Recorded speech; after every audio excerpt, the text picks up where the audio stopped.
Listo. Eh, Hola, ¿qué hubo pues? Buenas noches, ¿cómo están? Eh, Bienvenidos a todas las personas que se están uniendo a este nuevo Facebook Live, donde bueno, ya esta es nuestra cuarta sección, sí, es la cuarta sección donde venimos reflexionando este texto de Gigerich, sus artículos reunidos, el volumen uno, la colección de ensayos, La violencia del alma. Donde, bueno, en los tres primeros likes hicimos como un recorrido acerca primeramente de lo que hizo Alberto Arenales en ese genial prólogo que le hizo a los ensayos, donde él explicaba y contaba el por qué la violencia del alma. No que la violencia tenía un ámbito bonito de equilibrar el alma. Yo no sé cómo, cuando yo escucho equilibrar el alma, cómo equilibrarán el alma, pues porque yo todavía no he sido capaz. Entonces, más allá del alma de esta cosa bonita, bella, Alberto Arenales nos explica de una manera muy sucinta el por qué la violencia del alma, de qué implicaba psicológicamente para el alma la violencia, cómo se movía, cómo se discurría en los acontecimientos históricos la violencia del alma como un acontecimiento psicológico, como la realidad radical que determinaba la institución cultural en determinado momento histórico, en determinada cultura arcaica, en determinado contexto. Eso se va a volver muy fundamental. Y bueno, y ya Gigerich después nos hace, en su primer capítulo, nos habla un poco entonces de la línea divisoria y el sacrificio de Isaac, donde entonces nos da como una pincelada inicial, o al menos como los muchachos organizaron el texto, como esa pincelada inicial de lo que se entiende por un sacrificio y una línea divisoria, porque en el momento, como bien explicábamos, de que ya cuando Abraham iba a sacrificar a su hijo Isaac y en ese momento Dios no lo deja, sino que manda al ángel y ya le da un becerro, entonces ahí ya se da una línea divisoria, es decir, hay un cambio de lógica en la constatación de un momento sacrificial humano y más del humano como a la alabanza hacia el Dios que se imponía a otro elemento que ya vendía como a cambiar, que era qué, que al menos yo lo entiendo así, si me equivoco me corregís Alejo, que ya de una forma u otra se empieza a establecer como lo que es ya una matanza de segundo orden, que eso lo vamos a pescar ya en este capítulo, en el que sigue, que entonces ya se da un cambio de lógica y esos cambios de lógicas se vuelven a hacer también constitucionales, institucionales, culturalmente, psicológicamente en el determinado momento histórico que se está viviendo. ¿Por qué? Porque no era lo que los antiguos veían, sino era a través de lo que veían, esa mirada que los abría a otra realidad. Entonces ahí es donde se da ese cambio de lógica, no lo que veo, sino aquello que me abre. Entonces, más o menos lo que estamos hablando un poco en este primer capítulo, también cuando Gigerich también en este texto nos empieza a dar como su aproximación metodológica para reflexionar psicológicamente y cómo él reflexiona también psicológicamente, ya sea un texto, un mito, estas relaciones con la matanza. Entonces estuvimos hablando también que desde un principio esta necesidad que se pensaba que antiguamente había que buscarle significado a las cosas, no, sino que ya que en su elemento cultural ya estábamos incidido en un significado que ya estaba dando a priori, que ya estaba dando a priori, es decir, que en la matanza sacrificial ya había un significado que ya estaba instaurado como el mismo, como una realidad radical, como una forma de ver. Bien, bueno, Alejo, no me extiendo más porque no me apasiono. ¿Qué más pues? Buenas noches, ¿cómo estás? ¿Qué tal, Johnny? ¿Qué tal todos?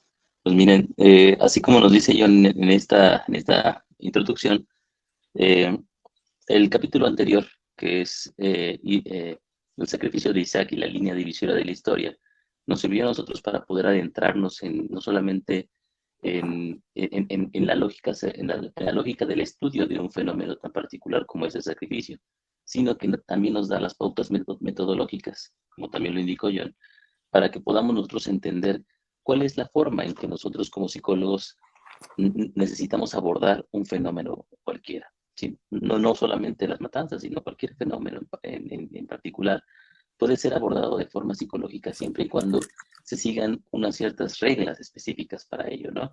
Entre las mismas está, por ejemplo, digamos, presuponer que el fenómeno tiene todo lo que necesita dentro de sí mismo y que por lo tanto está adecuado a su propio contexto. Es más, el fenómeno es su propio contexto. Ujú. No necesitamos de alguna forma sacarlo, transformarlo, cambiarlo, mejorarlo de ninguna manera, sino al contrario, nosotros debemos de adaptarnos al mismo fenómeno para poder, digamos, pensar lo que está pensado ahí en él y estar a la altura de ese pensamiento como tal. Bueno, este primer capítulo nos dio esa pauta como tal. Pero ahora, este segundo capítulo ya trata al fenómeno del sacrificio y de la matanza como una forma particular, ¿sí? Del despliegue del alma dentro de la historia para convertirse ella en lo que ya es. Ujú. Entonces, bueno, primero, antes de comenzar con este capítulo, es necesario hablar acerca del contexto en el que se inserta esta conferencia, porque al principio es una conferencia como tal, ¿sí? Más tarde va a ser alimentada y se convierte en uno de los capítulos de un libro que en, en la obra de Giegerich solamente se publicó en alemán, que se llama así Matanzas del Alma. Entonces, eh, ese libro lamentablemente no está publicado, pero bueno, tenemos este capítulo aquí que está traducido y y que salió en una versión corregida y mejorada por parte de Giegerich. Bueno, la primera versión de este ensayo, que fue una conferencia, como les decía, se leyó en la Universidad de Notre Dame, ¿sí? en Luisiana, en 1992, en el marco de un festival de psicología arquetipal. Ujú. Para los que nos están viendo por primera vez y no saben muy bien en dónde se ubica esto que estamos nosotros hablando, ¿sí? Este tema y este autor como tal, les comparto, por ejemplo, que la psicología junguiana como escuela tiene algunas vertientes y algunas ramas dentro de sí misma que la hacen abordar los mismos fenómenos desde perspectivas muy, muy diferentes, ¿no? Andrew Samuels tiene un libro que es muy importante para el estudio de lo junguiano. Yo les recomiendo mucho que lo lean, que se llama Jung y los post-jungianos, ¿sí? Nos habla acerca de este tránsito, acerca de cómo la escuela junguiana se va construyendo como una unidad, pero a la vez dentro de esa misma unidad va habiendo divergencias en los puntos de vista, van sucediendo, digamos, relecturas de la propia obra de Jung, y se va pensando a veces la obra de Jung mucho más allá de Jung. Si ustedes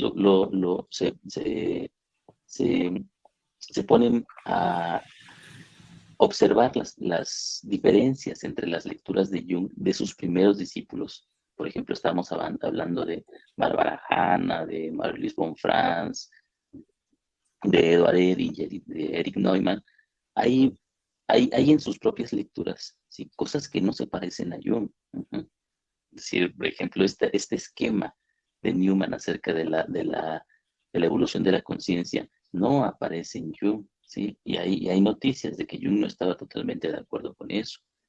El acento particular que tiene von Franz, por ejemplo, en encontrar figuras del sí mismo en todo, ¿sí? O sea, prácticamente hasta en la sopa encuentra figuras del sí mismo, von Franz, representaciones de ello. Hasta en una vasija representan el ánimo. Claro, entonces hay un acento particular que solamente existe en ella, ¿no? Por ejemplo, Edinger. Edinger es un autor que a mí me gusta mucho, pero no porque haga una lectura real de Jung. O sea, la verdad es que es una lectura bastante pobre de lo junguiano. Edinger me gusta mucho a mí porque nos da muchas referencias acerca del contexto de los escritos de Jung. Él sabe mucho acerca de eso, pero su abordaje de la psicología junguiana es pésimo, es terrible, ¿no? Tiene Es una visión, muy sí, forzada, tiene fuerza una visión, mucho. claro, o sea, tiene una visión egoica acerca del proceso. Entonces, o sea, si Jung de repente peca de esa situación, Edinger es completamente utilitarista dentro de este proceso. Entonces, ahí es difícil. Yo por ejemplo, nunca recomendaría Edinger como primera lectura, porque confundiría mucho el abordaje junguiano como tal. Eh, Bárbara Hanna, por ejemplo, Bárbara Hanna es una experta en descifrar figuras de los cuentos, ¿no? Y además tiene un manejo de la imaginación activa muy importante, pero también, es decir, tiene una vía particular que difiere de Jung. Entonces, si nosotros vemos esto, que sus primeros discípulos, los primeros que estudiaron con Jung y alrededor de Jung, tienen estas divergencias, imagínense los que vienen después, ¿no? O sea, cuando se forma ya el Instituto Carl Gustav Jung, sí, de Zúrich, hay, y una vez que Jung muere, por ejemplo, entonces este legado queda a cargo de sus primeros alumnos, ¿no? De von Franz, de se me van los otros nombres. Bueno, pero ahí están. Yolande Jacobi, Ser Ah, de Hardy. sí, sí, Yolanda Jacobi tuvo mucha importancia y sobre todo tuvo mucha importancia ahí cuando estuvo James Hillman, por ejemplo, en el instituto, ¿no? Como director de estudios. Sí. Entonces, este círculo de estudiantes de Jung, sí, de primer orden, podríamos llamarlo así, sí es lo que nosotros conocemos como junguismo ortodoxo, como los primeros, los que siguen al pie de la letra lo junguiano, sí, al pie de la letra, sí, es decir, hasta donde pueden. Ujú. Pero después van sucediendo, digamos, relecturas a través de sus alumnos posteriores que van criticando y haciendo una revisión de los propios conceptos junguianos. Entonces, dentro de ellos, por ejemplo, el más avanzado de todos es la lectura que hace James Hillman sobre la psicología junguiana. James Hillman inaugura junto con otros psicólogos analíticos, como López Pedraza o Adolf Guggenheim Craig o Patricia Berry, inaugura una escuela secundaria, podríamos decir, llamada psicología arquetipal. Entonces, esta psicología arquetipal tiene como, digamos, eje teórico ese escrito de Hillman tan importante y que me parece a mí inabarcable, que es reimaginar la psicología, cuyo nombre original era Revisioning Psychology. Entonces, esta obra en particular pone de cabeza todos los conceptos junguianos. La mayoría de los junguianos que todavía siguen la forma ortodoxa de la teoría desprecian a mansalva lo que hay en la psicología arquetipal y a James Hillman lo tachan de todo, ¿no? De todo para no comprenderlo. Y es curioso, junto a esa escuela, junto a la escuela arquetipal y un poco antes, ¿no? En Inglaterra hay una escuela que se conoce como la escuela desarrollista, ¿no? Que es una vertiente de junguianos que mezclan el junguianismo con, digamos, autores del psicoanálisis sobre el desarrollo del sujeto, como Melanie Klein, como Bayon, es decir, como Winnicott, van haciendo esta mezcla para poder insertarla como una herramienta para poder entender el desarrollo del sujeto desde la infancia hasta la vejez, ¿no? El autor principal de esta corriente es Michael Forham y eh, sabemos por anécdotas que Michael Forham nunca fue muy bien recibido por Jung, incluso Forham fue muchas veces a presentarle sus trabajos a Jung y Jung, como decimos acá en México, lo bateaba cada rato, ¿no? Porque no era para él algo importante o relevante. Entonces, visiones junguianas hay muchas, ¿no? Se insertan principalmente en estos rubros, en el desarrollismo inglés, en la psicología arquetipal, ¿sí? Liderada por James Hillman, y dentro de esta psicología arquetipal, ajá, nace, bueno, no nace, sino llega a colaborar un psicólogo muy particular, que es el que estamos viendo, que es Wolfgang Jägerich.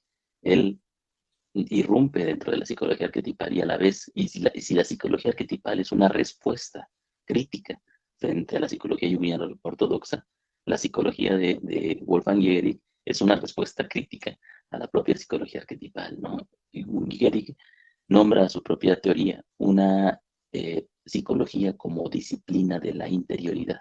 Entonces, incluso hay una pequeña página y un pequeño grupo en habla inglesa sobre la misma. Pueden encontrar como la ISPDI, que trata un poco de estos temas. Yo creo que están un poco desorganizados todavía, pero es el esfuerzo temprano que tenemos para poder alcanzar eso, ¿no?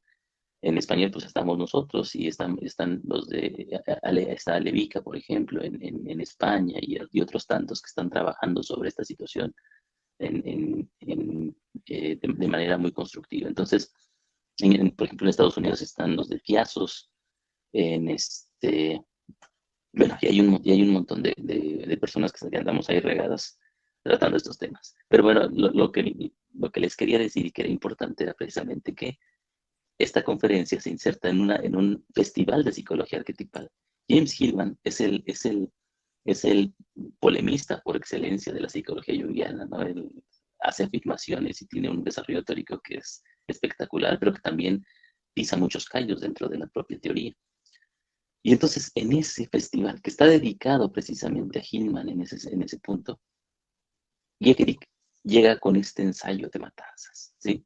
Y él es consciente de eso, o sea, él es consciente de que lo que va a hacer es, es ofrecer un sacrificio, y el sacrificio ahí es su propia, digamos, identidad como psicólogo arquetipal. Así como Jung, por ejemplo, cuando escribe ese libro de, Símbolos, eh, símbolos de transformación. así es que su primer título fue Transformaciones de la libido, ¿no? Ese primer libro tenía un acento sobre el concepto de sacrificio también. Y Jung sabía que al hacerlo, realmente estaba llevando a cabo un sacrificio, el sacrificio de la amistad con Freud. Ujú. Entonces, bueno, Giegerich también cuando emite este tema, tiene la noción de que va a sacrificar mucho de lo que ha hecho dentro de la psicología arquetipal, porque, digamos, el subtítulo de esta conferencia es el platonismo, ¿no? ¿Sí? De la psicología arquetipal, es decir, hay una crítica a la idealización, ¿sí? De la psicología arquetipal como una disciplina donde los dioses campean como conceptos vivientes, pero que sin embargo ya no pueden hacerlo, pues su contexto se ha terminado. Entonces, al polemista por excelencia, que es James Hillman, Gehrig se contrapone con una polémica todavía más profunda, y esto genera una revolución dentro de la propia psicología arquetipal. Sí, me hiciste acordar, esto a mí siempre me encantan los chismecitos de la psicología junguiana, porque imagínate que Yolande Jacobi estaba envidiosa porque ella quería la presidencia para su hijo del Instituto Zurich, entonces se la cargó contra Gilma y lo sacaron. Es que entre ellos mismos había más envidia y más sombra que el mismo Jung. Pero volviendo a este ensayo, precisamente lo que hace, para hablarlo un poco así junguianamente, lo que hace Gigerich de una forma u otra es al sacrificar a Hillman, es mostrarle también su propia sombra, que él también de una forma u otra también ha caído en el literalismo de pensar de que los dioses imaginalmente están vivos, porque Hillman no toma a los dioses de manera literal, sino de manera imaginal, pero se da cuenta Gigerich también que de una forma u otra en la psicología arquetipal hay un elemento muy egoico en el querer evocar a los dioses, porque se olvida como el elemento estructural del festival que se dio en 1992, en esa evocancia a dioses que todavía imaginalmente estaban vivos, que todavía discurrían o merodeaban dentro del ámbito de la psicología, y que esa no era más una forma que de hipostasiar el fenómeno vivo o el Dios viviente, por decirlo de alguna otra forma. Entonces Gigerich arranca, por ejemplo, este ensayo diciendo que él va a hacer aguafiestas, es que literal, que a mí me parece genial, cuando él dice que va a hacer un aguafiestas, porque de una forma u otra, cuando él dice, pero un festival de qué? Un festival, un Disneylandia de aquí, un festival como hollywoodense, alabanza entonces al Dios, porque en esa conferencia de 1992, en ese festival, se estaban evocando era al Dios Dionisios, y que iban a pensar que el que más desmembrado que iba a terminar era la psicología arquetipal. Y en este sentido, Lo que procura entonces de una forma u otra es que Gigerich también va a entrar a mostrar que los literalismos que sean en el marco también de la psicología imaginal, de llevar la psicología imaginal también como a estos ámbitos de platonismo, de ideas por allá de dioses que nos merodean, que nos acompañan, que están vivientes dentro de la realidad psíquica. Gigerich va a decir entonces que no, que de una forma u otra también ese espíritu hollywoodense que se da en el marco de la psicología arquetipal es como una, yo lo voy a decir así, son palabras mías, no son palabras de Gigeres, es como una especie de pantomima en relación a cómo se presentan los fenómenos mismos. Entonces, si Hillman nos plantea su máxima que hay que salvar la psique, hay que salvar el fenómeno de la psique imaginal, entonces Giger le dice, bueno, si vamos a salvar el fenómeno de la psique imaginal, entonces ¿para qué ponerle dioses? ¿Para qué poner toda esta pantomima de dioses que me acompañan, que me rodean, de Zeus que todavía está viviente ahí? Sino que él dice, si es salvar el fenómeno, pues entonces es el fenómeno presente que me acontece a mí en determinada realidad, en determinada institución cultural y en determinado desarrollo histórico de la conciencia, que no es ni la evocación de dioses ni nada, sino que es salvar también el fenómeno. Por un lado, Hillman aplica esa máxima de salvar el fenómeno, pero por el otro lado mismo también se contradice y la traiciona. Y es en este sentido donde Gigerich de una forma u otra, como está mencionando Ale, al hablar de este festival y empezando con esta connotación sacrificial de las matanzas que se daban, porque eso fue como él arrancó y dice, claro, aquí lo mejor voy a estar sacrificando también tanto el desarrollo de la psicología arquetipal que defendí tan vehementemente, que construí de manera tan arraigada también con Jane Hillman, pero también me vi un punto que entro es a salvar el fenómeno del alma, el fenómeno viviente, esa fuerza viva del pensamiento, esa fuerza vinculante que se da dentro del fenómeno y que no va evocada a la merodeancia de los dioses, de Zeus. Por ejemplo, a mí me llama la atención cuando uno escucha los arquetipales, entonces dice el dios entonces, el de, ay, espera, ¿cómo es que se llama este? El dios de, el herrero este, Hefestos. Hefestos. Entonces, esta realidad llevada por Hefestos, por toda esta connotación instrumental, guerrerista, de armas, de todo esto en el que estamos viviendo, entonces es una manifestación de Hefestos. O cuando entonces Hillman de manera tan radical dice que la globalización y este cambio de la Internet que empezamos a mover, entonces no es que es más una vivencia o una expresión imaginal, decirlo por metafórica, de Hermes, que es el dios de las conexiones. Pero de una forma u otra, Gigerich va a entrar a constatar que realmente estos son hipostaciones o estos son pantomimas frente a la realidad viva que acontece en un fenómeno.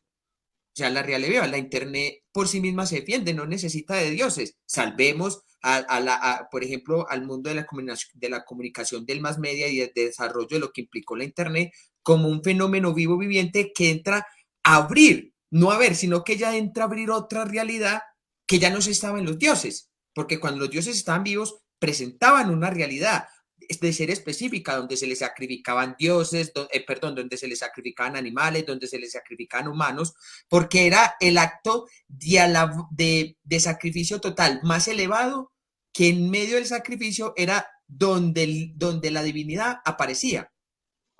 Yo nunca he visto que abriendo Google y estando en Internet se me aparezca Hermes. Entonces, de una forma u otra, metafóricamente, también lo que está haciendo Gigeres aquí, al, hablar, al llamar este ensayo matanzas, es que lógicamente también entra a refutar, a sublar, a pensar de manera más profunda muchas de las concepciones platónicas sobre las que está fundamentada también la psicología arquetipal. Exactamente, muy bien. Entonces, sí, y un tema tan importante como es la matanza y el sacrificio, pues son digamos, parteaguas para hablar acerca de una concepción revolucionaria de la propia psicología.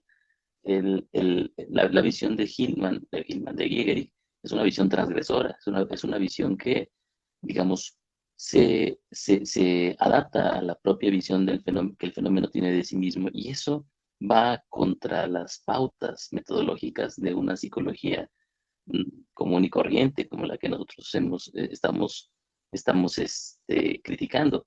Es decir, una psicología que está basada en las necesidades del ego relega hacia el ostracismo aquello que le quita control y le quita poder al propio ego sobre los fenómenos que le suceden, ¿no?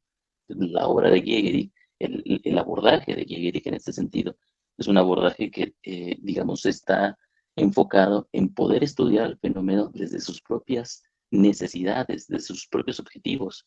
La teoría que él está queriendo estudiar no es la teoría que él trae consigo, sino la teoría del propio fenómeno en sí mismo. Esto es difícil, ¿no? Porque nosotros tenemos la concepción de que sí o sí, nosotros tenemos una teoría particular de la cual partimos y la imponemos, la tenemos que imponer sobre la realidad. Y la realidad nos, se adapta, ¿sí? Nos gratifica, dándonos una versión edulcorada de nuestra propia teoría, es decir, se adapta a la misma y la confirma. Pero esto realmente sucede con cualquiera, ¿no? O sea, cualquiera que lance una teoría al aire, sí, va a encontrar que la realidad se la va a confirmar. Por eso cada escuela de psicología encuentra que entre sus pacientes hay una respuesta precisa ante lo que propone. Uh-huh. el, eh, desde los conductistas a los cognitivistas, a los sociohistórico-culturales, los psicoanalistas, los gestales, o sea, es decir, todas las escuelas de psicoterapia y de psicología como tal encuentran que hay una respuesta por parte de sus pacientes y de los fenómenos que estudian que les confirman lo que está sucediendo. Entonces, eso es muy interesante porque más que hablar acerca de la pertinencia de cada una de las escuelas, de lo que habla es de la respuesta que tiene la realidad frente a esas especulaciones teóricas, ¿no? Es decir, nos lleva por ahí. Incluso en algún momento, no recuerdo si en los años 80, hubo un pequeño estudio acerca de cuál era la eficacia de cada una de las escuelas psicoterapéuticas, ¿no? Y se llegó a la conclusión básica de que todas sirven. Ujú. O sea, todas sirven para su propósito. Le Sí. llamaban, le llamaban a esto el efecto dodo. Ujú. El efecto dodo porque, digamos, tiene que ver con este episodio de Alicia en el País de las Maravillas, donde hacen una carrera, ¿no? Y el dodo organiza una carrera y todos ganan. Ujú. Todos obtienen algo en ese punto. Entonces, en las escuelas psicoterapéuticas, todas tienen cierta eficacia y todas sirven de acuerdo a sus propias teorías, pero claro, sí, cada una de las escuelas dice que las otras o funcionan de manera deficiente, ¿sí? O no funcionan tan bien como la propia. Sí. Ujú. Batalla de mercado, es que también es mercado, no se salen de la lógica del mercado. Yo soy mejor que los junguianos, yo soy mejor que los lacanianos, yo soy verdad y tú eres mentira, yo sirvo y tú sirves, yo curo la depresión y tú no la curas, y son tan arrogantes que me hacían acordar de alguien que decía, es que yo curo el trastorno obsesivo compulsivo, yo curo las ansiedades. Claro, entonces los psicoterapeutas están imbuidos dentro de su teoría, se la creen y sí, sí, dado el marco de teoría que manejan, sí lo pueden curar. Greg Mogenson, en eso que vos estás diciendo, él dice lo siguiente en un texto que es, psicoterapia, una concepción apercitiva, no me recuerdo bien del título. Entonces él decía que los psicoterapeutas y los psicólogos saben mucho de ansiedad, de depresión, de sexualidad, de alteraciones del estado de ánimo, de crisis existenciales, de todo. Ellos saben de todo eso mucho, pero del fenómeno, pero del fenómeno viviente y la realidad del alma saben poco. Eso, y aquí en ese sentido, eh, me da pie para disparar precisamente, que es que entre ellas mismas hay envidias y hay batallas, la una critica a la otra, la una por esto, nosotros somos mejores por esto, nosotros ofrecemos esto, esta otra escuela no te ofrece esto. De hecho, la psicología es tan acomplejada, los cognitivos conductuales, que ellos dicen, yo soy ciencia y tú eres mentira. Entonces, cuando se cargan tanto con el pobre psicoanálisis freudiano, donde muestran que realmente no curaron. Sí, también hay que entender que Freud, de una forma u otra, dentro de sus muchos casos que también planteó, tampoco pretendía más la cura, sino era un proceso de analizar y comprender de los mismos fenómenos que se estaban dando también.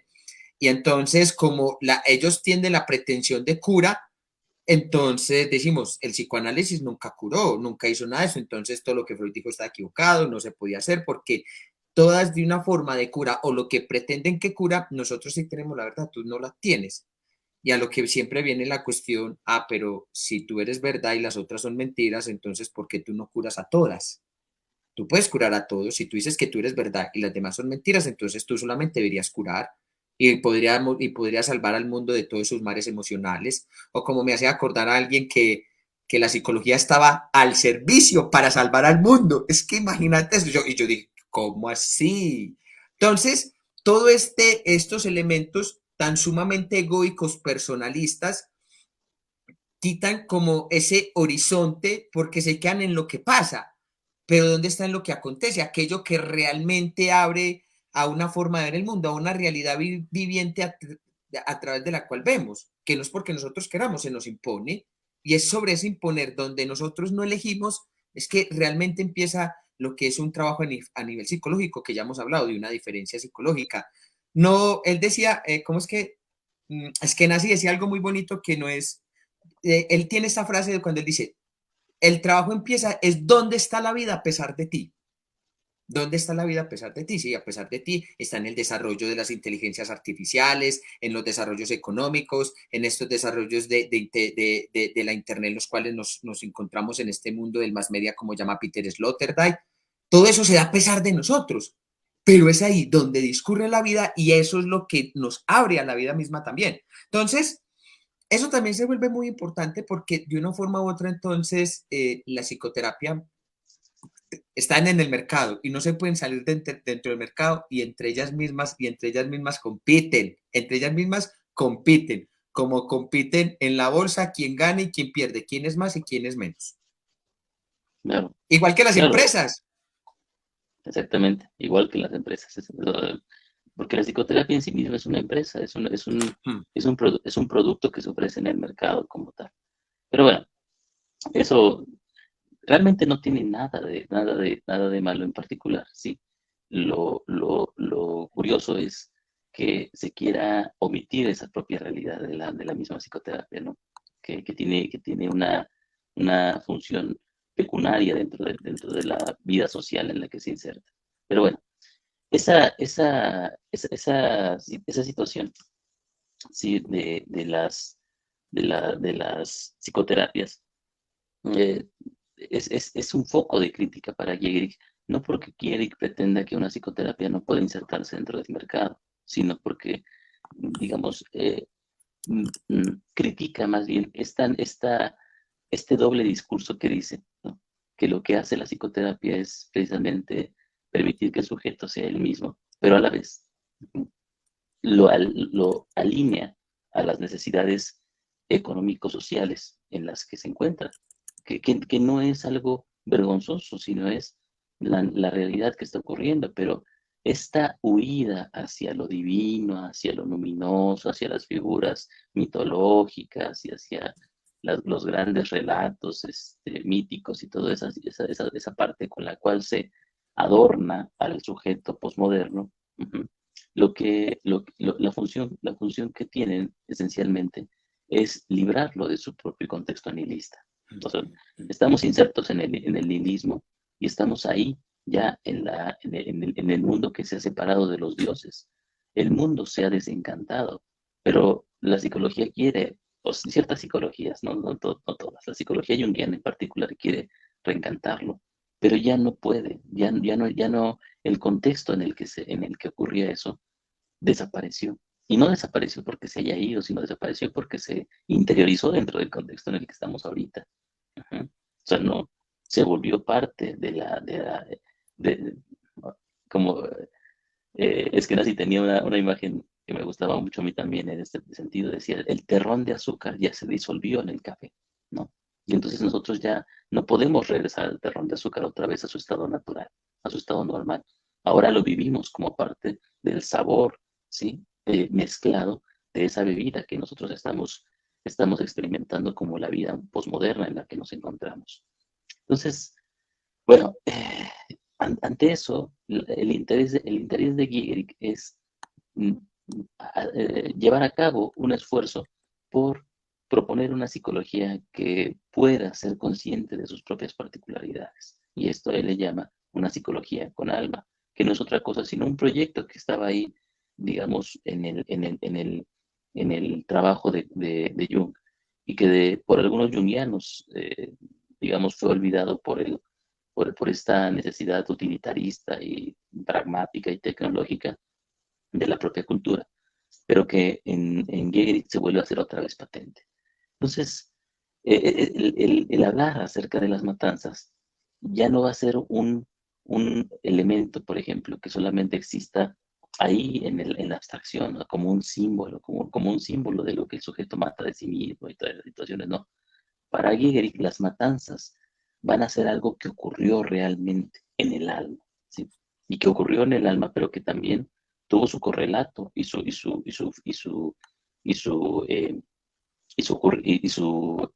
realidad en la propia realidad de las personas, ¿sí? Las personas se mataban entre sí y se siguen matando todavía, pero en algún momento de la historia de la conciencia, la matanza fue primordial para que el hombre fuera hombre, fue primordial para que el alma fuera el alma tal como la conocemos. Ujú.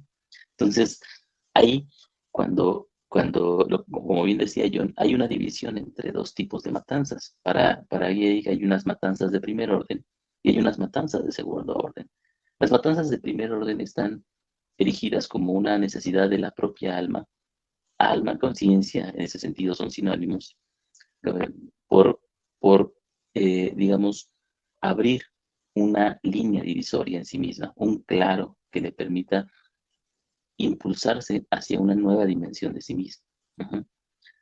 Aquí lo tenemos que entender cuando el hacha sacrificial cortaba el cuello del animal o del hombre que era sacrificado. No solamente se refería al hombre como tal, sino que tenía su propia realidad dentro del alma, como el esfuerzo por autoimpulsarse hacia una realidad diferente de sí misma, una realidad que sin embargo ya estaba ahí presente. Entonces, algo con lo que empieza Gehrig,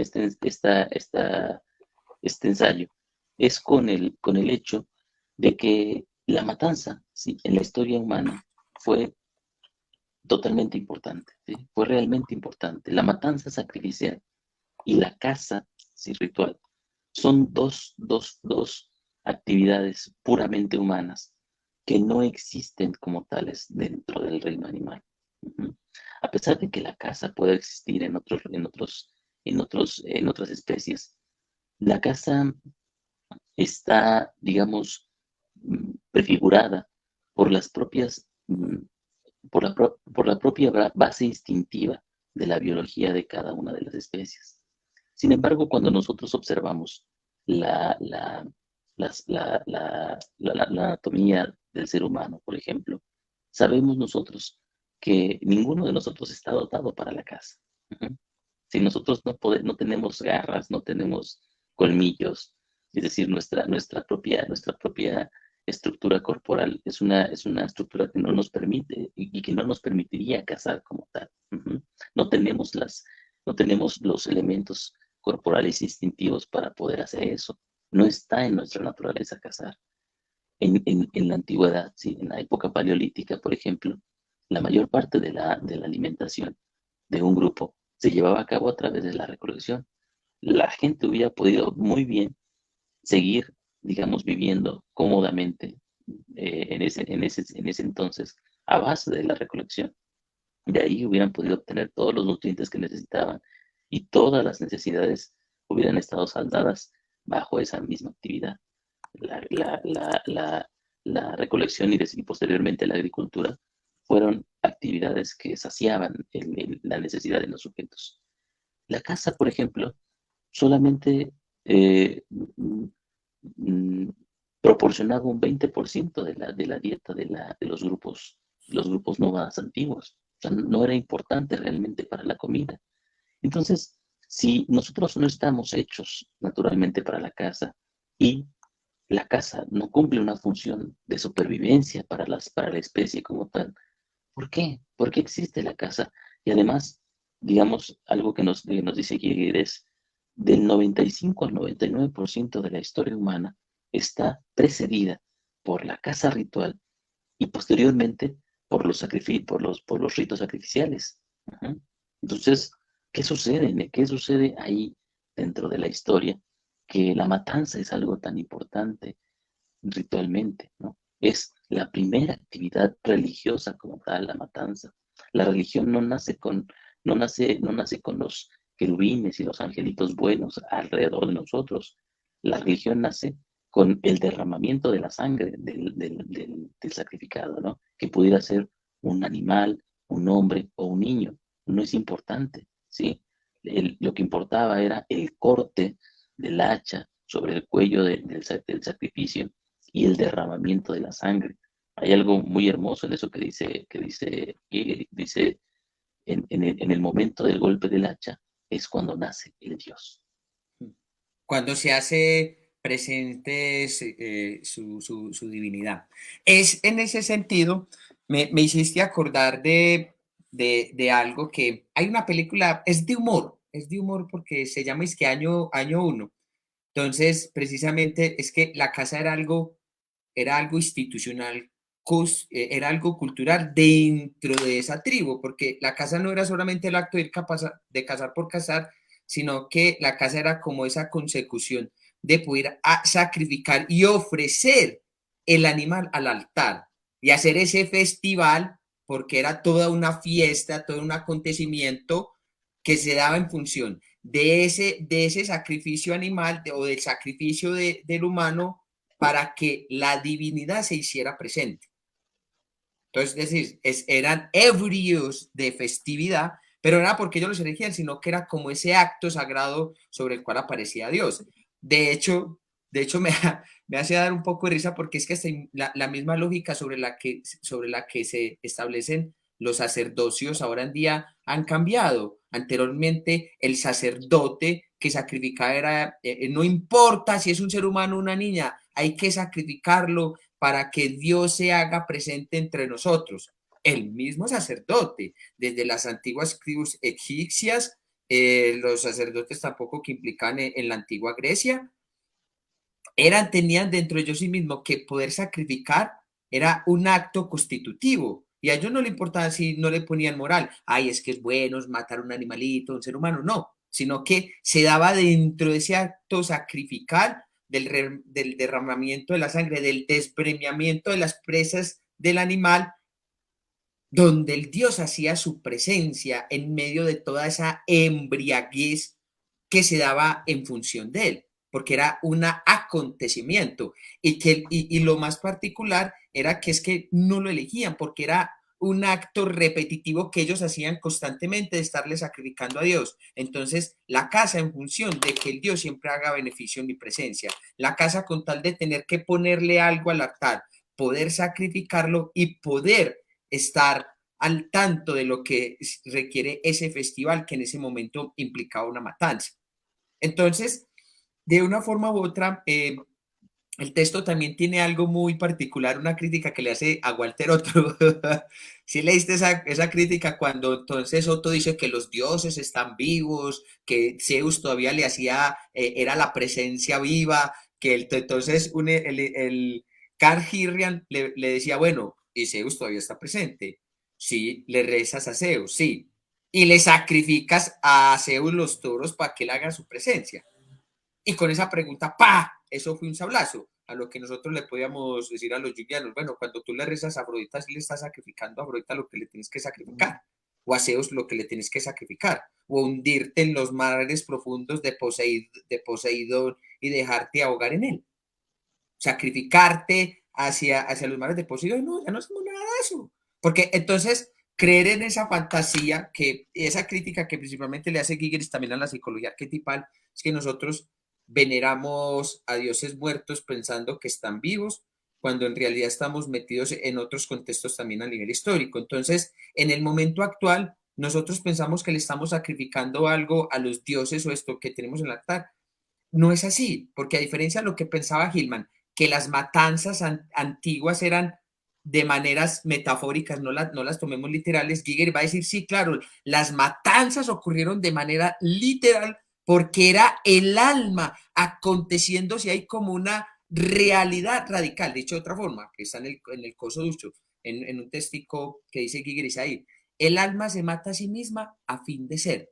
Dicho de otra forma, cuando el alma se ve en el acto sacrificial, matándose a ella misma, se vuelve a fin de ser qué, a fin de qué ser una fuerza vinculante, a fin de qué, de ser de una realidad radical, a fin de ser qué, esa, no lo que ve, sino a fin de abrirse a la realidad viva y a la lógica como tal que ella misma expresa. Entonces, la matanza se daba ahí en los antiguos griegos, hasta incluso como en el paleolítico también, como algo constitutivo dentro de la experiencia psicológica de los arcaicos, de los primitivos. Pero cuando decimos primitivos nos devolvemos a un momento histórico en particular, no de la manera despectiva que utilizamos ahora primitivos.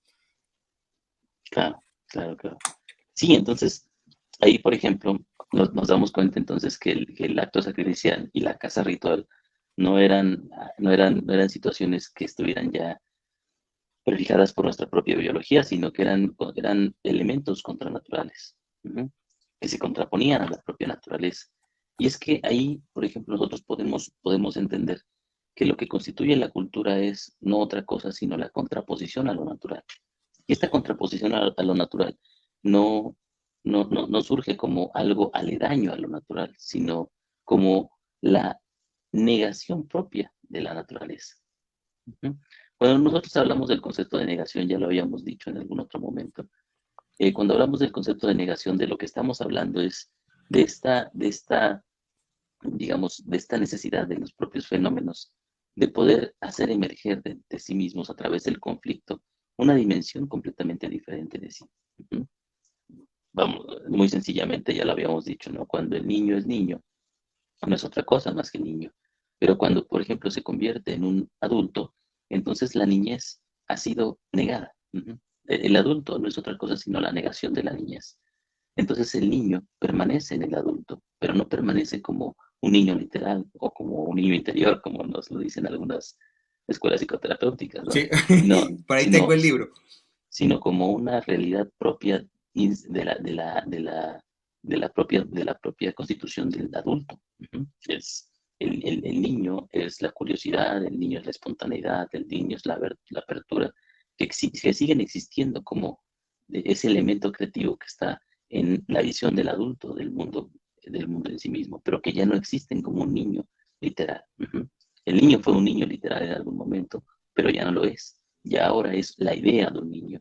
Y justamente cuando nosotros somos adultos tenemos la idea de la niñez y la recordamos y la añoramos como si de verdad hubiera sido algo tan maravilloso como nuestros recuerdos nos dicen. No, bueno, en la cuestión de la contraposición entre naturaleza y cultura podemos ver una relación similar. La cultura no es otra cosa sino naturaleza sublada, lo llama Jung, o naturaleza negada. Es decir, es una forma de la naturaleza que, interiorizándose dentro de sí misma, ha hecho emerger un concepto que estaba latente en la propia naturaleza y que se contrapone a la naturaleza. Eso es la cultura como tal. La civilización se construye a partir de la creación de la cultura como una segunda naturaleza que nos permite a nosotros obtener herramientas, ¿sí? Y, digamos, y vivir situaciones contextuales que no podríamos vivir en la naturaleza en sí mismo. Esto lo constatamos nosotros cuando pensamos en que nuestra evolución como especie se detuvo hace mucho tiempo, ¿sí? O por lo menos desde hace mucho tiempo no evolucionamos biológicamente. ¿No? Nuestros cambios son mínimos en cuanto a tal. Pero, sí, sin embargo, el desarrollo de nuestra historia, de nuestra cultura, ha dado pasos gigantescos en relación a nuestra herencia natural. Ujú. Toda la civilización, la cultura, y sobre todo a partir del Renacimiento, por ejemplo, y la creación de la ciencia, ¿sí? Y más tarde de la revolución industrial, digamos, hay una aceleración constante hacia la creación de herramientas culturales que son inéditas dentro de la propia naturaleza. No existen ahí, no existe tal avance. Nuestra evolución ya dejó de ser una evolución natural para convertirse en una evolución cultural como tal. Ujú.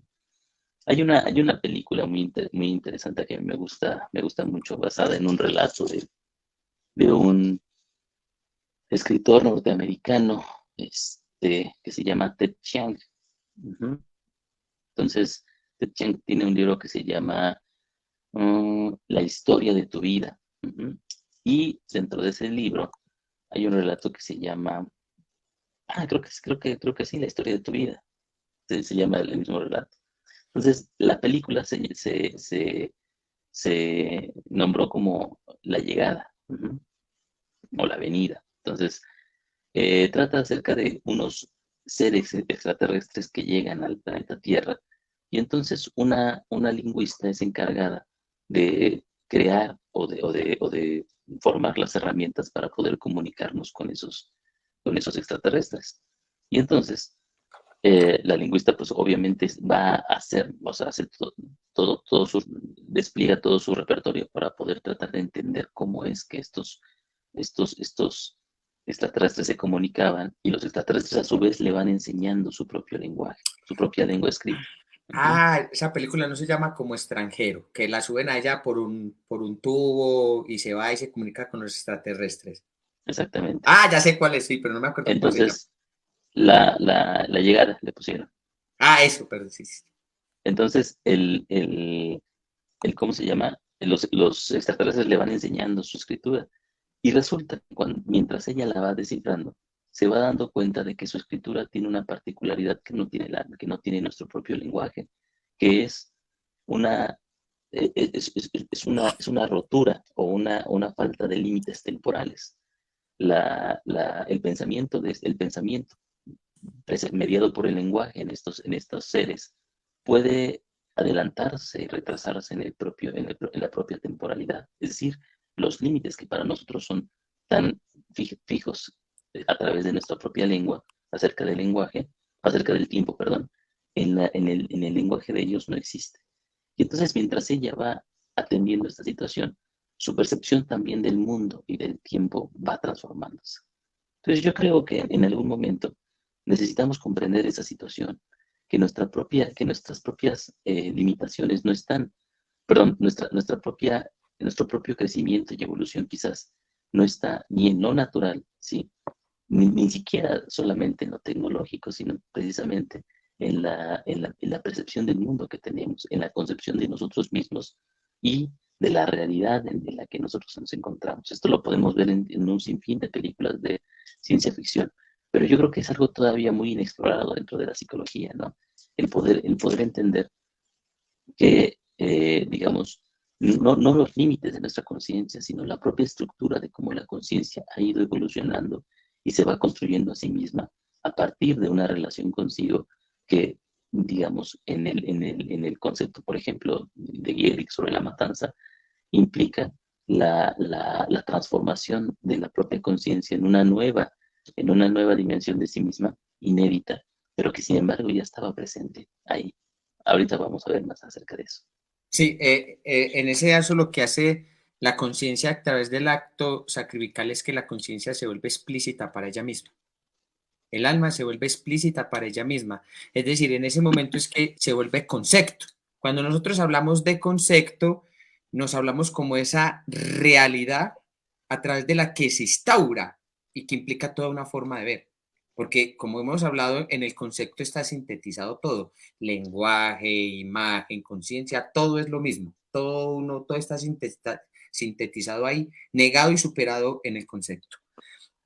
En ese sentido, volviendo a lo que estabas hablando de la matanza sacrificial, Gigerich dice lo siguiente: sería un error fundamental considerar la casa primordial como una herencia animal del hombre. Eso es precisamente lo que no es. en primer lugar, la caza es una adquisición nueva y de ningún modo evidente con respecto a los otros primates. El hombre no está equipado de manera natural con un aparato instintivo que le permita cazar otros animales. Adoptó el comportamiento de la bestia depredadora solamente en el transcurso de su humanización.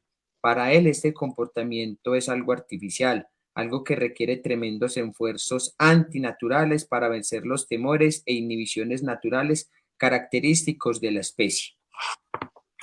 Ahí está un poco lo que Alejo nos estaba mencionando ahorita con este texto, porque ¿qué estaba diciéndole? Es decir, para el humano nosotros pensamos que es lo más instintivo y lo más natural que él tiene en relación a la caza, pero es todo lo contrario.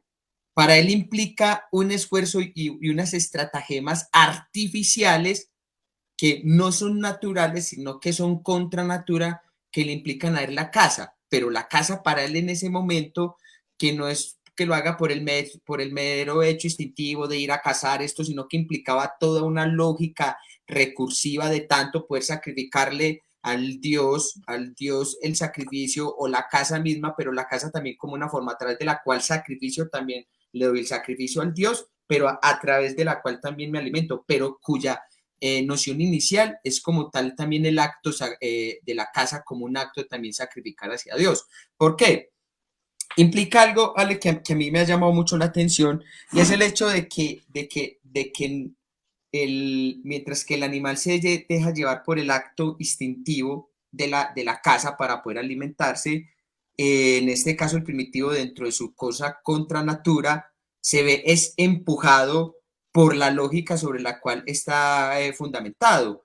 ¿En qué sentido? En que sabe que la caza va a implicar para él hasta incluso un reconocimiento también ante la tribu como aquel que también puede traer hacia el Dios el alimento, sobre el animal sobre el cual le podemos sacrificar a él y podernos devoción, pero también es al mismo tiempo que me lo estoy alimentando, es como que si Dios hubiera investido ese animal, ese sacrificio, lo hubiera investido con toda divinidad y al comérmelo me estoy bañando en ese momento o siendo bendecido por Dios. Es decir, que en esa carne como tal que se está dando está el acto de que el Dios se hace presente en mí a través de ese acto, ¿cómo decirlo? Del acto de consumirla, pero no era el acto por simplemente de alimentarme por alimentarme, sino de la presencia de Dios que la veo en mi obra. Por eso los cristianos en últimas instancias no consumimos, pues los que viven en la iglesia, yo hace mucho tiempo que no voy a misa, cuando levanta la hostia, esto es el cuerpo y la sangre de Cristo. ¿Qué te estás diciendo? De que de manera metafórica te estás alimentando de Cristo.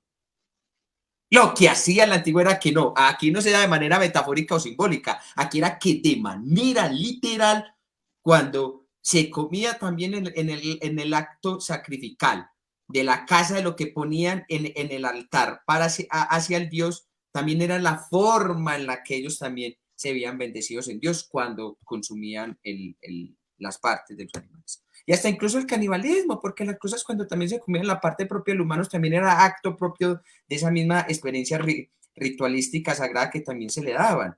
Pues pensar de que el canibalismo en su momento no fue dado, pues históricamente y culturalmente entre los actos sacrificales y la matanza era algo institucional dentro de la cultura. Así es, así es.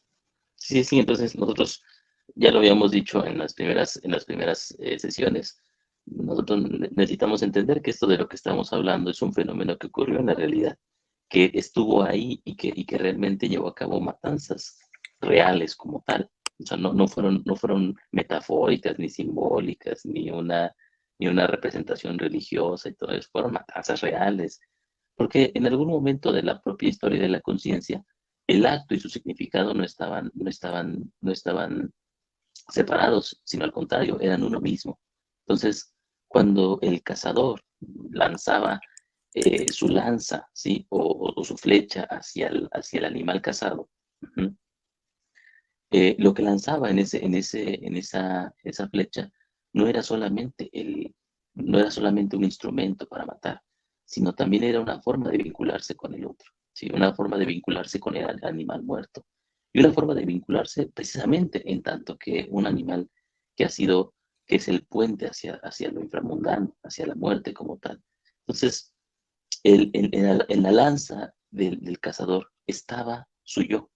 Eso es algo que para nosotros es muy difícil de pensar, porque nosotros experimentamos el yo, sin nuestra propia identidad, como un elemento interno, como algo que, con lo cual estamos completamente en relación a, pero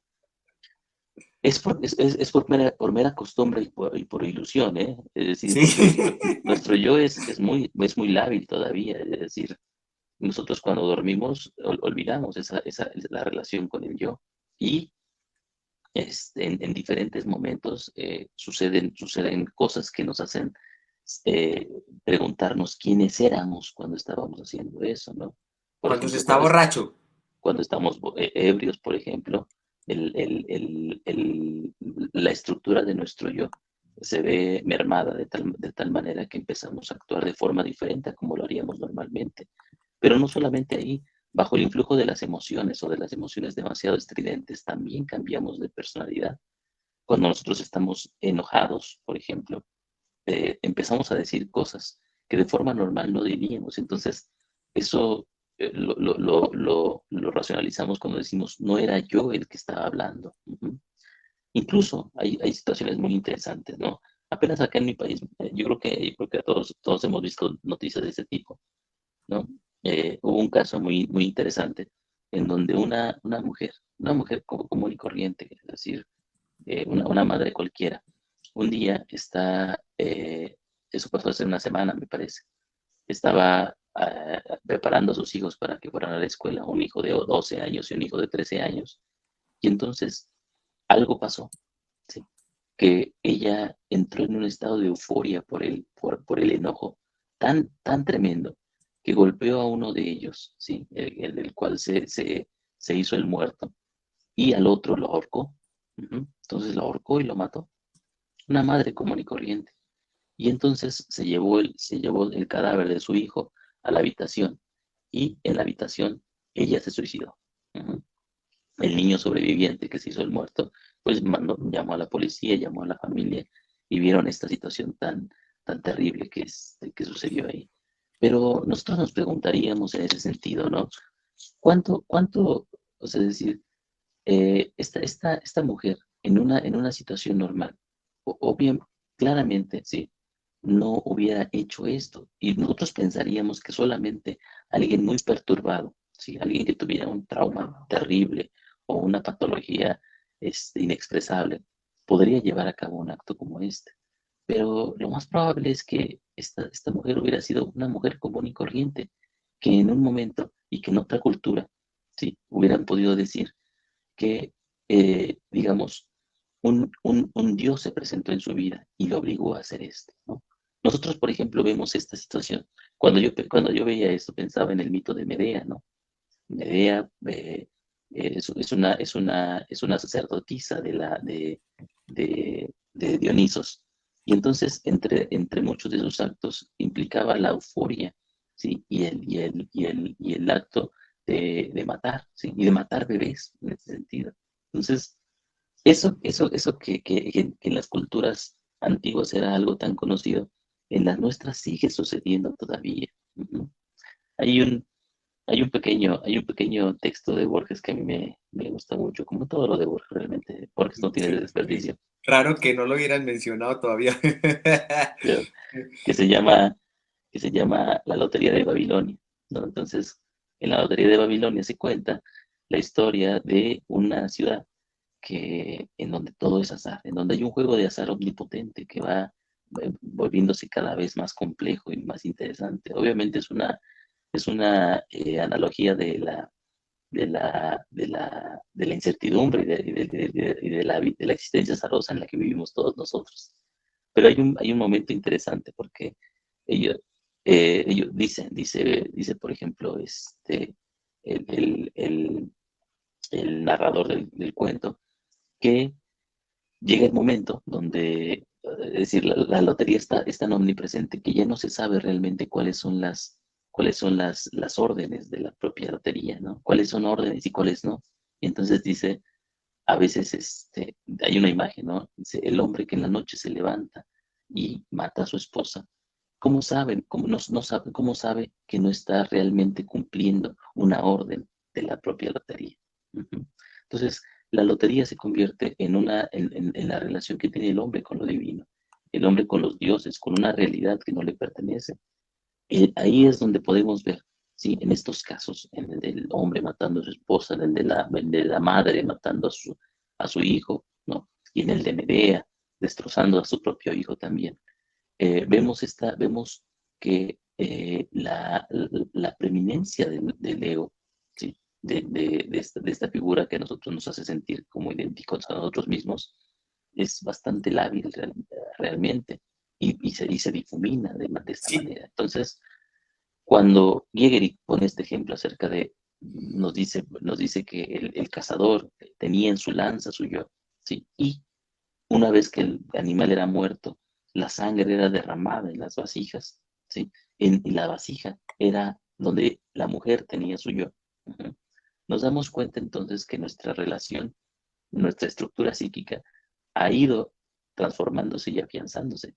Hubo un momento determinado en la historia, o hubo momentos determinados de la historia donde nuestro ego no era nuestro ego, donde nuestra propia conciencia no estaba en nosotros, sino que era puesta en nosotros, estaba en los objetos, estaba imbuida en los objetos. Por eso, ahora podemos soñar y añorar esos tiempos en donde los hombres hablaban con los ríos y con la naturaleza, y Dios hablaba a los hombres también, ¿no? Pero no es otra cosa sino el recuerdo, ¿sí? De un momento de la conciencia en donde la conciencia estaba inserta en las cosas naturales.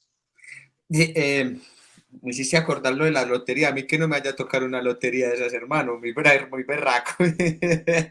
Sí, pero es una lotería al Dios que se le imponga a uno, pues, como dicen ustedes en México, toco madera. Pero bien, vea, algo en relación a lo que Alejo estaba diciendo es que la casa, o en el comienzo en que se veían los actos sacrificales, no era un acto biológico, no era un acto de la naturaleza,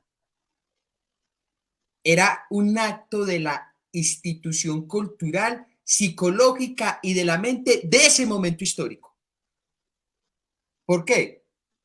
Porque eso implica en ese momento para el primitivo tres cosas, porque estaban imbuidos en un significado y está basada en el significado mismo, en las connotaciones espirituales y psicológicas, lo que significaba la matanza en ese momento y lo que significaba el sacrificio en ese momento.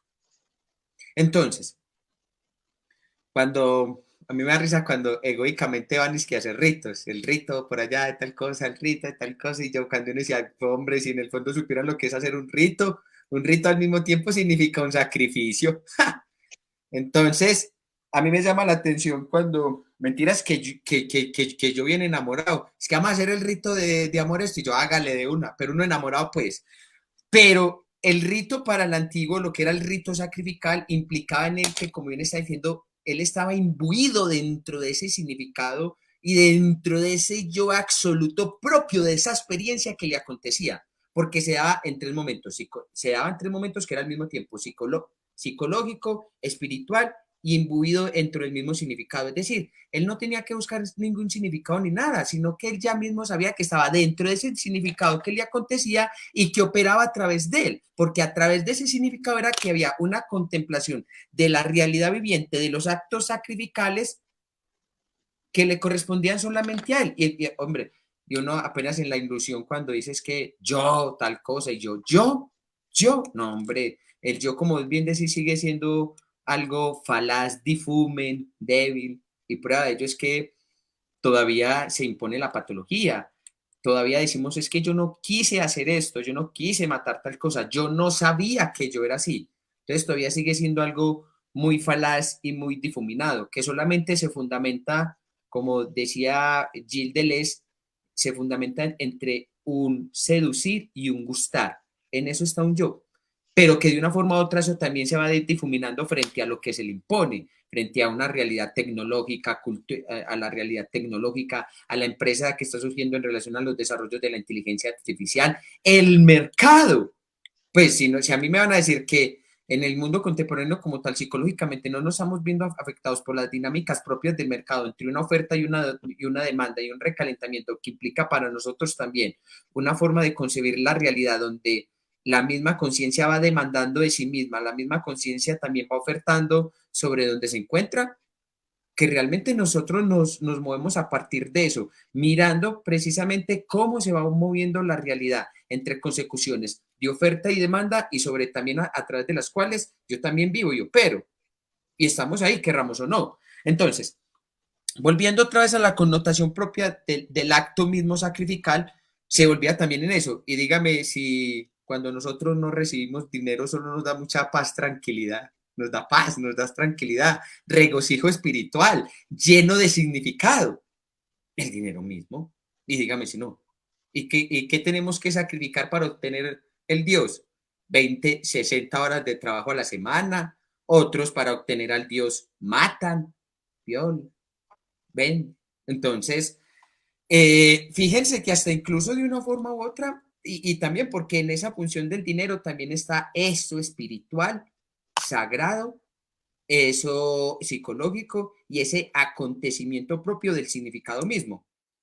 Que a diferencia porque nosotros estamos dentro de esa lógica, dentro de la lógica del antiguo y la matanza, era la experiencia imbuida en el acto sacrificial mismo, que al mismo tiempo que sacrifico al Dios, hago que Dios sea presente, sea vivo, sea vivo dentro de la conciencia misma y por ende que sea la experiencia única del significado mismo dentro de esa experiencia y que se repetía una y otra vez como está diciendo ahora también. Entonces, a diferencia de eso, la casa, porque Gigeris también nos dice que es que la casa no es solamente un fenómeno de los griegos o de determinadas culturas, sino que a lo largo de las diferentes culturas de todo el mundo, el acto sacrificial era totalmente presente. Pues, por ejemplo, en las culturas azteca y tolteca, por ejemplo, aquí los chichas también en Colombia, en los incas también, por ejemplo, en Perú y todos los actos bolivianos, en el antiguo imperio chino también se da también actos sacrificales también, en África ni se diga. Entonces, fíjese que era un acontecimiento de la experiencia psicológica más fuerte que se tenía en ese momento histórico, que se daban dentro de particulares, dentro de cada contexto de una forma particular única, sí, pero que todo iba en función al acto sacrificial, a la matanza misma, para tener presente la divinidad. Ok. Así es, así es. Entonces, como último punto para poder entender la importancia de la casa ritual como tal, además de todo lo que hemos dicho, Eric pone como ejemplo el factor mitologizante dentro de la propia casa. Sí, es lo que famosamente llaman el latín del cazador, es decir, todas estas historias que giran en torno al acto de cazar y que dotan de prestigio a la figura del cazador. Este dotar de prestigio y esta narrativa que se construye alrededor del acto de cazar implica que el cazar no solamente es una situación puramente dada, sino que tiene que ser construida y creada constantemente a través de la relación del sujeto con el lenguaje, ¿sí? Es decir, por ejemplo, nosotros tenemos como precedentes del lenguaje las pinturas rupestres que hay en las antiguas cuevas paleolíticas, por ejemplo, ¿no? Entonces ahí lo que vemos es muchas veces la representación de la casa, la representación de estas figuras que en algún momento parecían, digamos, eh, formas pseudo-religiosas en donde en donde se congregaban para, pudiera parecer desde nuestro punto de vista, para planificar un acto de la casa. Sin embargo, las figuras que hay dentro de este tipo de cuevas indican más bien que hay una relación antropomórfica entre la víctima que se casa y entre el cazador, ¿sí? El chamán, por ejemplo, muchas veces es representado, ¿sí? Como una figura triomórfica, una figura que tiene esta doble connotación entre relación entre el hombre y el animal. Es decir, es un animal, es un hombre animalizado. Entonces, eso quiere decir que lo que el hombre mataba en la casa no solamente era el animal, sino era algo más que había en el animal. El animal era la forma expresiva, ¿sí? La forma literalizada de un concepto que estaba matándose en el propio animal. La caza en sí misma entonces era un concepto y no había diferencia entre el cazador, la víctima y el acto de cazar.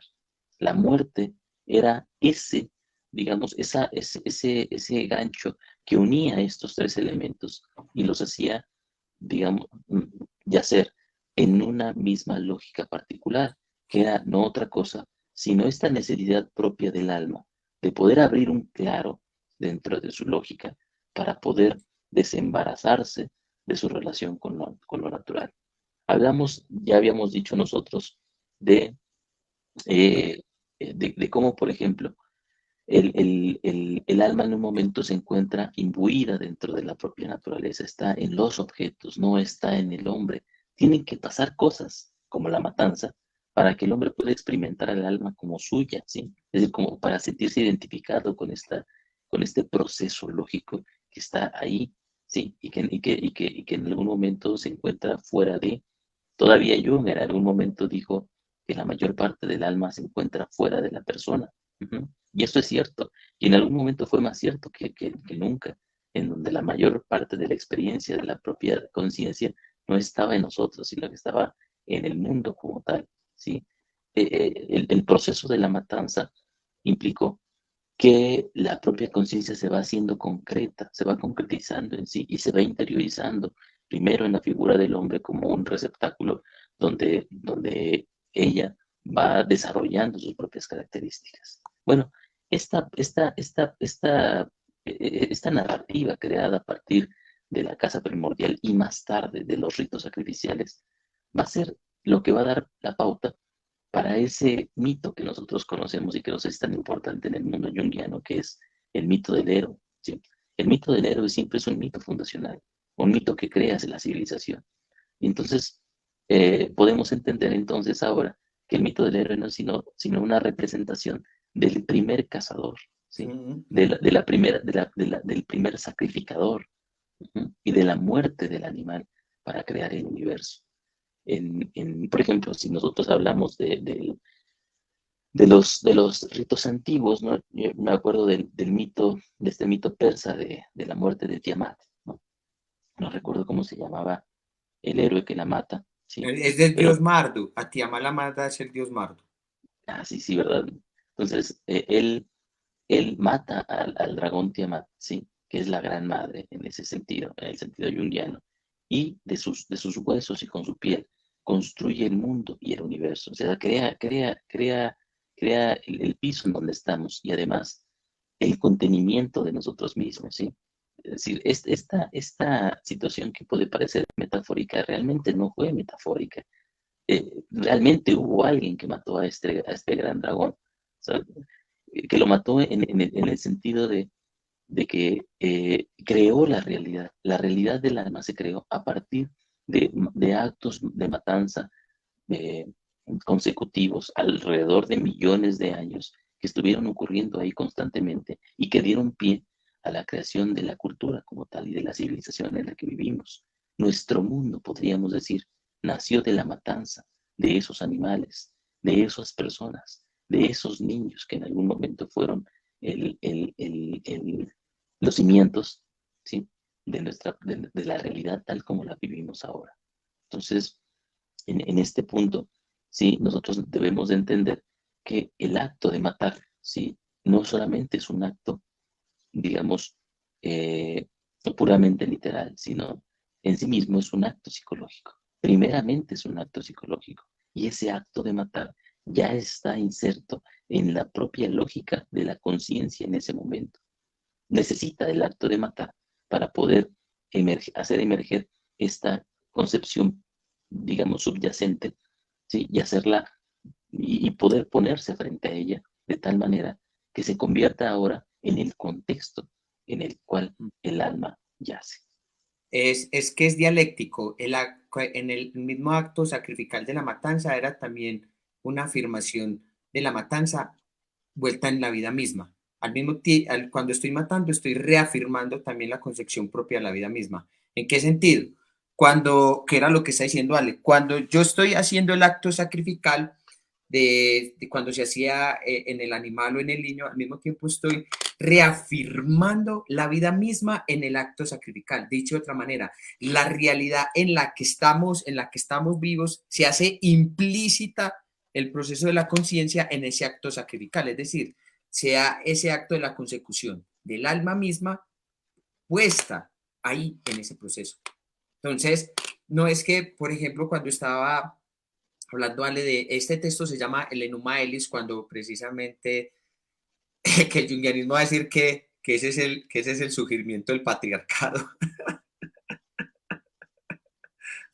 o que es la consecución del complejo paterno, bueno, sí, pero no es cierto, o sea, no es cierto, lo que sea es la consecución de la constitución propia, del acto donde se está saliendo de la conciencia de la naturaleza misma y necesita matarse a sí misma para reafirmarse como fuerza viva ya separada de sí misma y puesta que en el marco de un desarrollo cultural, de una institución cultural, de una constitución del lenguaje, donde ya se ha separado y permite a la conciencia explicitarse a ella misma.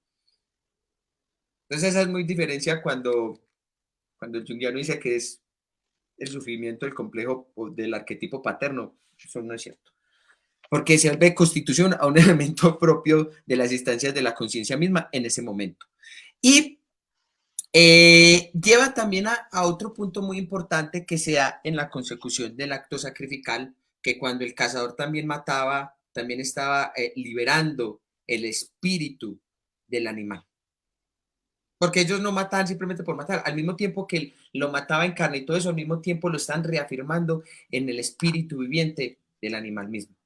Entonces, eso era lo que precisamente cuando se mataba también se hacía la caza por el elemento también de alimentarse como parte también, pero como parte también de ver el espíritu viviente del animal, que era nomás la reencarnación de Dios puesta ahí en el acto sacrificial que se hacía en el animal. Entonces era como liberar al animal, que es, al espíritu encerrado ahí en el animal también, y que para poder liberarlo se hacía en el acto de la matanza y en el acto sacrificial. Me hacías acordar un poco que precisamente los primeros héroes eran los primeros cazadores, porque quien era ese líder fundamental que tomaba todas las riendas de la tribu y la llevaba como tal hacia la constitución de su desarrollo de un líder, y que era el que podía estar más precisamente al contacto como de la herencia del Dios viviente, ahí puesta también en esos primeros héroes, en esos primeros cazadores. Exacto, exacto. Entonces, bueno, a partir de esto, lo que propone Gehrig es entonces, lo dice así, él tiene un pequeño resumen en este texto. ¿Sí? Mire, yo les recomiendo que aquí lo vamos platicando y platicando quizás es entretenido para algunos y aburrido para otros, pero de verdad que no lo van a entender de manera adecuada si ustedes no leen el libro. Ajá. Necesitan tener esto. Lo que estamos haciendo nosotros no es una explicación del libro como tal, sino más bien comentarios aledaños a la lectura de este texto. Pero de verdad que el texto es riquísimo y necesitan revisarlo. Si no lo tienen, consíganlo. Y si les interesa, está en Amazon, ahí lo pueden comprar y ahí lo pueden pedir. Es una joya realmente este libro. Entonces, bueno. Eric propone entonces lo que él nombra literalmente la interpretación psicológica, la lógica interior de la matanza sacrificial, ¿sí? Es decir, no una visión de nosotros, de la matanza sacrificial como un acto hecho para el hombre. Es decir, ¿para qué le sirve al hombre? ¿Para qué le sirve a la persona? ¿Para qué le sirve a la civilización el acto sacrificial? qué podemos aprender de los actos sacrificiales para ser una, para ser mejores personas y todo eso. No, no, no, no. O para que el alma se equilibre. Claro, claro. No, no, lo que intenta hacer, lo que intenta Eric en esto y lo que estamos haciendo nosotros es entender al propio acto sacrificial desde su propia lógica y saber qué dice sobre sí mismo, ¿sí? No para nadie, sino para sí mismo como tal. Ujú. Ya habíamos dicho en otro momento que esto es una actitud terapéutica, como la forma de poder aceptar al fenómeno, al otro, tal como viene, ¿sí? No intentar pasarlo por el hecho de Procusto para que diga lo que yo quiero que diga, sino al contrario, yo subsumirme a la propia necesidad del fenómeno e intentar estar a la altura del mismo. Bueno, es lo que intenta hacer Giger en esta situación. Y él va a dividir ¿cómo se llama? El análisis de este acto sacrificial en 5 pasos particulares, ¿no? O sea, y es una división que realmente es arbitraria, o sea, no hay una como, o sea, no hay una razón específica, sino la mera comodidad. Pero, y sin embargo, este, esto nos va a permitir, ¿sí? Entender hacia dónde está dirigido el propio acto de la matanza en la lógica del alma, ¿sí? Entonces, estos 5 pasos son los siguientes. El primero es la separación del cielo, de cielo y tierra. Ujú. Tiene como subtema claro y el matarse a sí misma a fin de ser, a fin de ser del alma. Ujú. El segundo es la inversión, en donde la frontera más exterior se vuelve el centro. Ujú. El siguiente, el tercero, es estableciendo el principio, la determinabilidad y la tierra. El cuarto es el origen de la personalidad, el encuentro del yo con el tú. Y el quinto, por fin, la soldadura entre cielo y tierra, el hieros gamos. Es decir, aquí es muy interesante porque si ustedes pueden ver, el primero habla acerca de la separación del cielo y la tierra, y el segundo, de la soldadura entre el cielo y la tierra. Ujú. Entonces, esto es muy interesante como tal. Entonces, la siguiente sesión vamos a comenzar precisamente con ese primer apartado que es la separación del cielo y de la tierra, de cielo y de tierra, que no es otra cosa sino la separación de los padres celestiales o de la contención de la propia alma en la naturaleza y en los objetos, y en cómo este proceso va construyendo la identidad de las personas como tal. Y lo que vivimos en este momento no es otra cosa, sino la consecuencia de ese primer hachazo, ¿sí? De esa sangre derramada sobre la piedra sacrificial que nos permite a nosotros ser quienes somos. Y el junguiano queriéndonos curar de ese hachazo y volviéndonos otra vez al útero simbólico. Así es, ya no Cosa. podemos, ya no podemos coser la cabeza del animal otra vez. Es decir, la vida se derramó y la vida sigue un curso que nosotros ya no podemos determinar. O cuando de manera abrupta dice Jung, el ser humano carece de vida simbólica y requiere una urgentemente. Eso es totalmente una concepción muy moralista de Jung y muy egoica. O sea que para él el mundo actual no tiene una vida simbólica. Sí, También, sí. Por eso dice que cuando de manera angustiante, él tuvo que, después de la segunda, a él le tocó meter por la puerta de atrás todo el simbolismo muerto, toda esa mitología, toda esa creencia de significado. Él lo metió todo por la puerta de atrás, porque él sabía que ya no estaba ahí, él lo sabía también. Y por eso el junguiano, dentro de su manera demagoga, dice, necesitamos una vida simbólica, ¿no? Simbólicamente, ¿qué estás viviendo ahora? ¿Qué está siendo representado a través de qué? Es que ya una vez Jung dijo, una vez que el significado del símbolo se ha explicitado, muere. Vamos a salir de un amor. Una vez que el alma se ha hecho consciente de sí misma en su acto sacrificial y todo eso, y en ese momento acontece, ya muere y cambia de salto, da salto a otra lógica, a otra forma de ver, a otra forma de comprender, a otra forma de situarse también dentro de una realidad. Da un salto de conciencia, no progresa, sino que se dan saltos de conciencia de una a otra.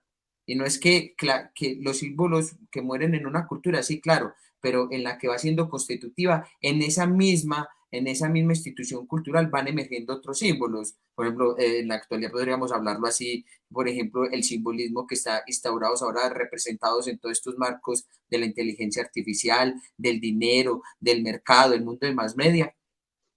Si eso en sí mismo ya no es un significado, pues, o sea, que eso no es un significado para ti, sino que ya tú estás imbuido también dentro de esa lógica, que ya dentro de lo que tú egoicamente lo quieras vivir. Eso también es otra cosa muy diferente que también hay que remarcar en este caso, pero que también deja ver también esas vislumbres o esas mismas contradicciones que también a veces también tiene la teoría junguiana. Así es, así es. Bueno, para terminar, yo nada más me gustaría no dejar esta pregunta que nos hace nuestro amigo Jorge Alfredo Vázquez Veas, ¿sí? Sobre este tema, ¿no? Yo creo que es muy interesante. Dice, ¿y si la matanza está en la realidad del alma y nos hacemos conscientes de que actúa en todo el colectivo actual, el curso de este discurso, hacia dónde nos llevaría como psicólogos? Un ciclo natural de muerte y renacimiento evolutivo que ahora presagia el apocalipsis. Bueno, hay muchas cosas aquí Mm, interesantes, ¿no? Porque, a ver, vamos parte por parte, ¿no? Este, y si la matanza está en la realidad del alma, o sea, realmente no es como no es algo que nosotros podamos elegir como tal. La matanza crea el alma es pura matanza como tal, es decir, no es como algo que nosotros podamos decir, elijo que la matanza esté en el alma o elijo que no, ¿no? mm, El alma nació de la propia matanza como tal. es. Y entonces, Está eh, constituida en la matanza misma. El el alma está otro, constituida. el otro punto es, nos hacemos conscientes de que actúa en todo el colectivo actual. A ver, ahí hay una confusión, porque el punto no solamente es hacernos conscientes nosotros, sino el esfuerzo del psicólogo está en que en que la propia alma se haga consciente de esta situación. Mi propia inteligencia importa y es algo que está ahí presente y yo tengo que pulirla como tal. Pero realmente la ejecución del propio psicólogo no está en el ser consciente, sino en permitir que la conciencia sea. Ujú.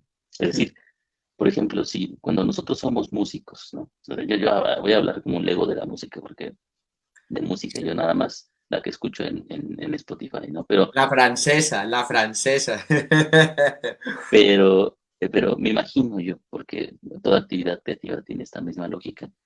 En un buen músico, por ejemplo, se prepara toda su vida, ¿sí? Toda su vida para poder ser un maestro dentro de su instrumento, ¿no? Dentro de del propio género que él cultiva como tal. Pero lo que emerge de ello, ¿sí? Lo importante no es él como sujeto, no es él como músico, sino la propia música. Ujú. Es decir, el propio arte es lo que se actualiza constantemente en el músico. Y el músico no es otra cosa sino la preparación de un altar lo suficientemente majestuoso para que pueda sostener de mejor manera a este Dios que se presenta en forma de música. ¿Sí? A este concepto que se realiza a través de la música, ¿sí? Pero el sujeto no es importante.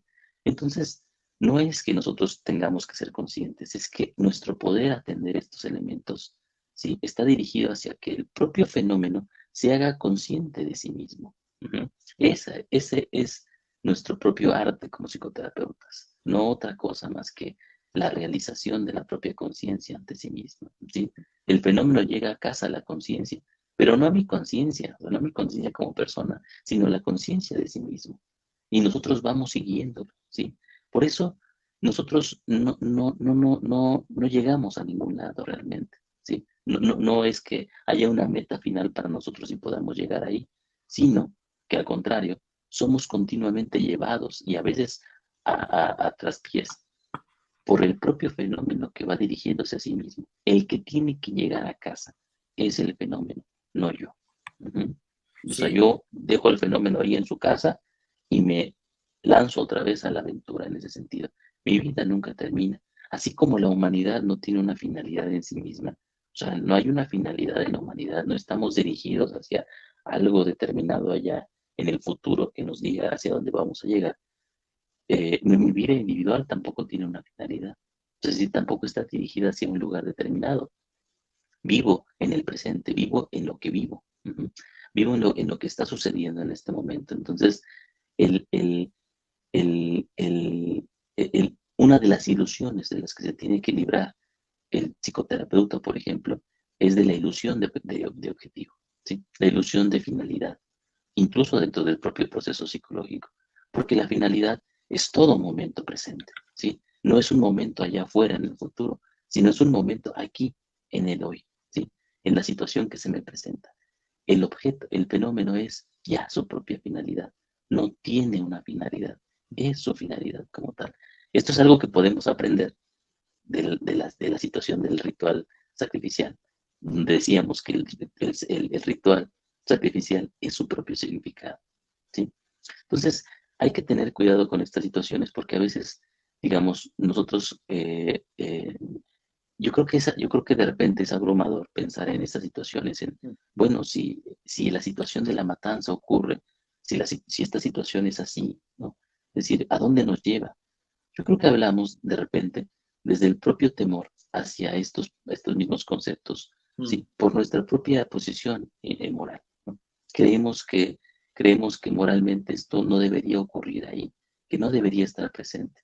Pero acuérdense, nosotros cuando abordamos un fenómeno, ¿sí? Ponemos en entredicho nuestra propia moralidad, porque nuestra moralidad no es importante, sino es importante la propia moralidad del fenómeno. Eso lo hizo hace mucho tiempo Nietzsche, cuando al escribir su libro sobre la genealogía de la moral, nos mostró que incluso nosotros lo que creemos como moralidad, desde otro punto de vista, es completamente inmoral. Sí, de hecho me hiciste acordar un poco, por ejemplo, cuando él decía que si como psicólogos nos hacemos conscientes de este tipo de situaciones, ¿eso en qué cambiaría el fenómeno? Tú puedes egoicamente ser consciente de eso, pero el fenómeno va a seguir ahí como tal operando.